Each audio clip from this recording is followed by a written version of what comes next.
You know that feeling when you're scrolling through old forum posts at 3 in the morning and you stumble across something that makes your stomach drop, not because it's explicitly horrifying, but because it feels like you weren't supposed to see it, like you've just opened a door in your own memory that was meant to stay locked forever? That's the feeling people describe when they talk about Agloe, New York. Except Agloe isn't just a forgotten town or an abandoned settlement slowly being reclaimed by the woods. It's something far stranger than that. Something that sits at the intersection of cartography, corporate protection, and the deeply unsettling question of what happens when a lie becomes so convincing that reality has no choice but to accommodate it. Most people have never heard of Agloe, and honestly, most people were never supposed to, but once you learn what it is, and more importantly, what it became, you'll start noticing the edges of similar things everywhere, little cracks in the fabric of the world where something fictional was planted deliberately and then somehow impossibly started to grow roots. Before we go any further, I want to say something, not as a creator trying to hit a subscriber count, but as someone who genuinely believes that the stories we're drawn to say something important about who we are. If you've ever felt that strange pull toward the forgotten, the hidden, the almost but not quite real parts of the internet and the world, then maybe you should subscribe, not because I'm asking you to, but because these stories matter, because they help us understand that we're not alone in noticing the places where reality gets thin, where something underneath starts to show through. This isn't about algorithms and numbers. It's about building a quiet space where people like us can sit with these mysteries together, where we can admit that we've always felt like there's something just out of frame, something we were never supposed to find. Agloe, New York appears on maps from the 1930s and 40s, tucked away in the Catskill Mountains, a small town marked at the intersection of two rural roads in Delaware County. And if you were a traveler passing through that region and you consulted your road map, you'd see it there, printed in neat little letters, Agloe, as real as any other town in upstate New York, except it wasn't real, not even a little bit. Agloe was what cartographers call a paper town or a trap street, a completely fictional location deliberately inserted into a map as a form of copyright protection. The idea being that if another map company copied your work without permission, they'd inadvertently include your fake town, and you'd have proof of the theft. The General Drafting Company created Agloe in the 1930s by taking the initials of two of their employees, Otto Gyllenberg and Ernest Alpers, scrambling them slightly, and marking an empty intersection in the middle of nowhere as a town that didn't exist, and for decades, that's all Agloe was, a lie on a map, a placeholder, a ghost that lived only on paper. But here's where it starts to get strange, and here's where the story stops being about cartography and starts being about something much harder to define. In the 1950s, someone built a general store at that exact intersection, the one marked Agloe on the maps, and they named it the Agloe General Store because travelers kept showing up looking for the town, because they'd seen it on their maps and assumed it was real. And so in a very literal sense, the fake town that was never supposed to exist started to exist not because anyone intended it to, but because the map had convinced enough people that it should. The General Drafting Company sent someone to investigate when they heard reports that their fictional town had somehow manifested in physical space. And what they found was deeply unsettling, not in a dramatic or horrifying way, but in a quiet, ontological way. They found a building with their invented name on it. They found people who worked there and people who stopped there. They found a place that had become real because enough people believed the lie. I want you to think about that for a second, really sit with it, because this isn't a story about a map error or a funny coincidence. This is a story about the terrifying porousness of reality, about how thin the line is between what's true and what we've collectively agreed to pretend is true, and about what happens when that agreement becomes so strong that the pretense solidifies into something you can touch. Agloe existed because it was supposed to be a trap, a test, a way to catch thieves, but instead it became a trap for reality itself, a place where the fictional and the real collapsed into each other, and no one could quite figure out how to separate them again. So here's my question for you, and I really want to know your answer.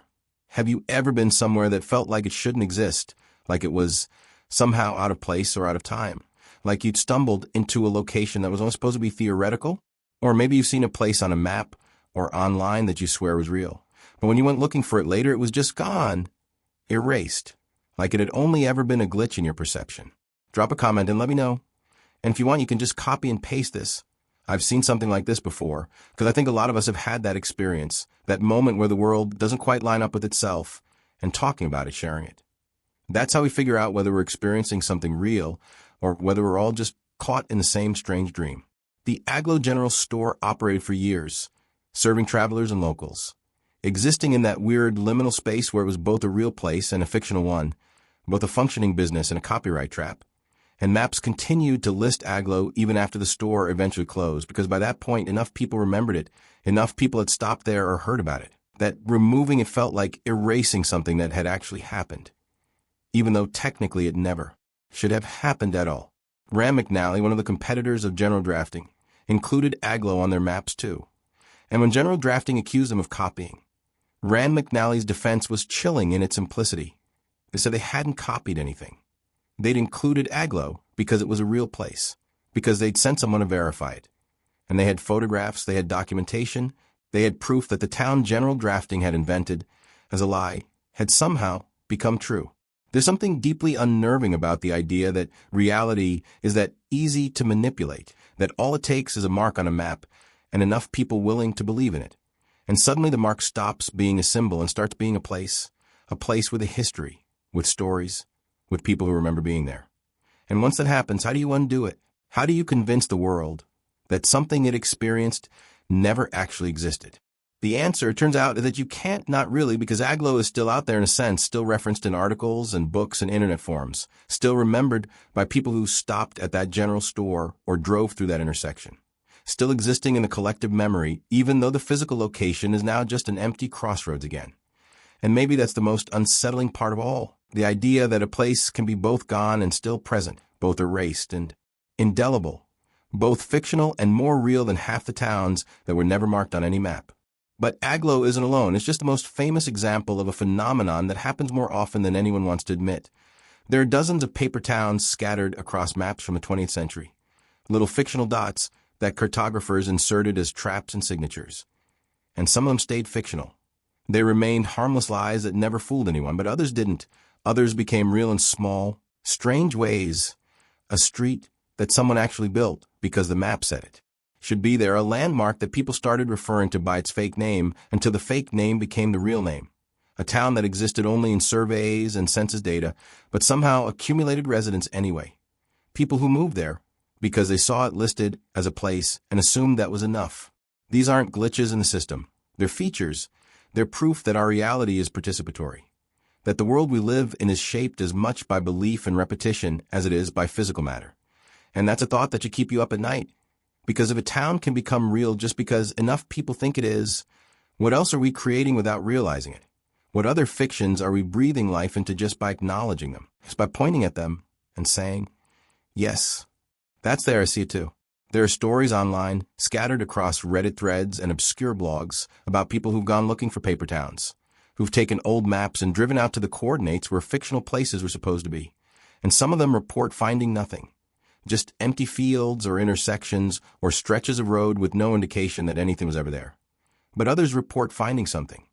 Not always a building or a sign, but something stranger, a feeling of wrongness, a sense that the space itself is somehow aware of its own unreality, that it knows it's a placeholder and resents being visited, being seen, being forced into a kind of half-existence by the attention of people who came looking for a lie. One person described driving to the location of a paper town in Ohio and finding a clearing in the woods with a single foundation, no structure, no ruins, just a concrete slab in the middle of nowhere. And sitting on the slab was an old wooden sign hand-painted, with the name of the fictional town. And the sign looked new, like someone had just put it there, like someone was maintaining the fiction, keeping the lie alive, for reasons no one could guess. Another person talked about finding a paper town in Montana that had supposedly never existed. But when they got to the coordinates, they found a small cluster of buildings boarded up, abandoned, with no indication of what they'd been used for. And when they checked property records later, there was no record of anything being built there, no permits, no ownership history, nothing, as if the buildings had simply appeared in response to the map, as if reality had looked at the lie and decided. It was easier to accommodate it than to argue. These stories might be exaggerations. They might be creative writing. They might be the internet doing what the internet does best, which is taking a kernel of strangeness and spinning it into mythology. But even if they're not literally true, they're true in a deeper sense.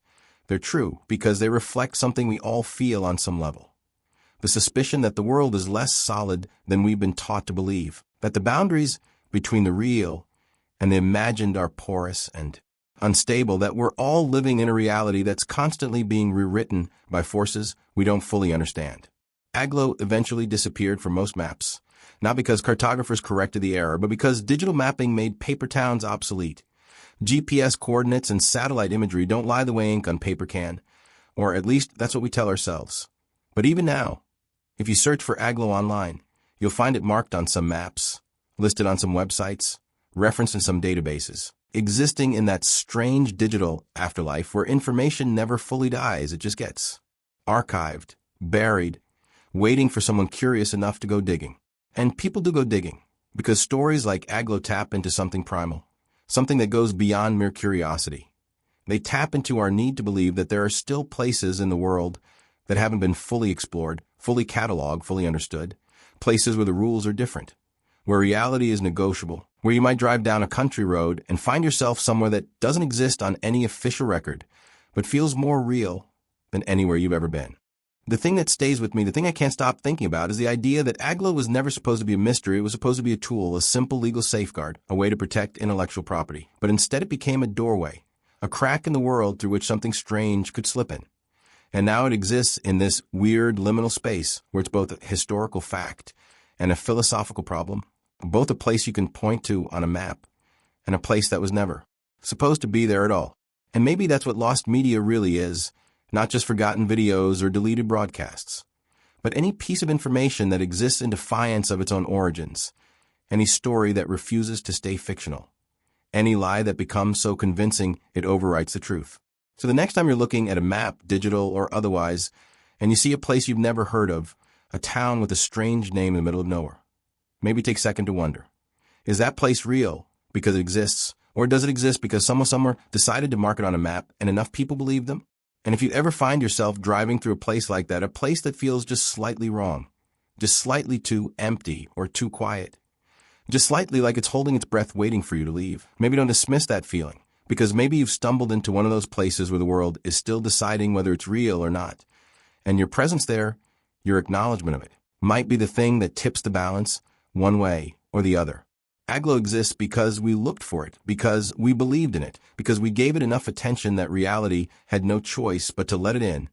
And that's either the most beautiful thing about human consciousness or the most terrifying. I honestly can't decide which.